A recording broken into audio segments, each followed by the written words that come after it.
Monsanto's Roundup is the most widely used weed killer in the world, but a key ingredient in the chemical makeup is under fire once again for its link to cancer. Back in 2015, the World Health Organization determined that glyphosate, the main chemical in Roundup, probably causes cancer, even though the Environmental Protection Agency had deemed it safe. But last week, a federal court unsealed documents showing communications between Monsanto and the EPA over the safety of glyphosate. And I got to tell you, it's scary stuff. Joining me to talk about this story is Farron Cousins, executive editor of Trial Lawyer magazine.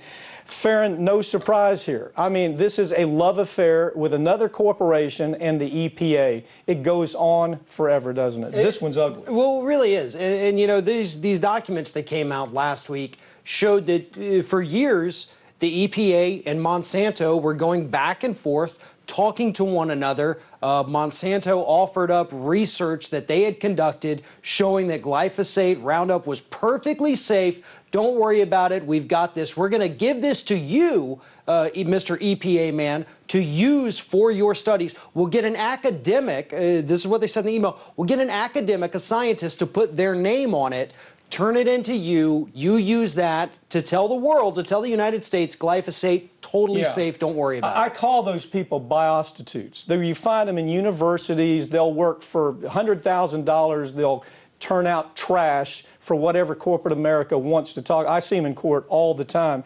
This case, though, there was actually debate within the EPA where you had real scientists saying, you know what?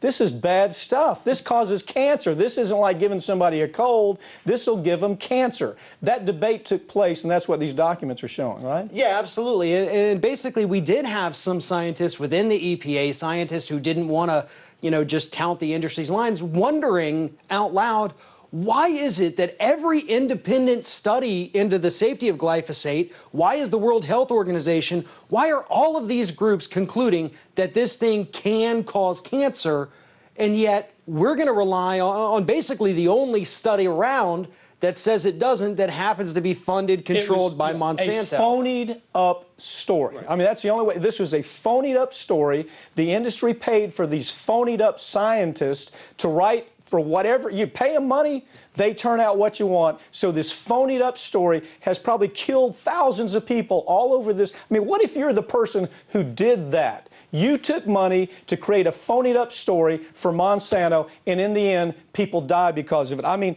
the integrity of these studies there's no question there's really a quality problem with the integrity. We know that now because we know they were paid for. Oh, absolutely. And you know, we knew the EPA itself said back in the 1980s that glyphosate was linked to non-Hodgkin's lymphoma. Then, after a little bit of industry interference, some lobbying on behalf of Monsanto, they came out 6 years later and said, okay, we take it back.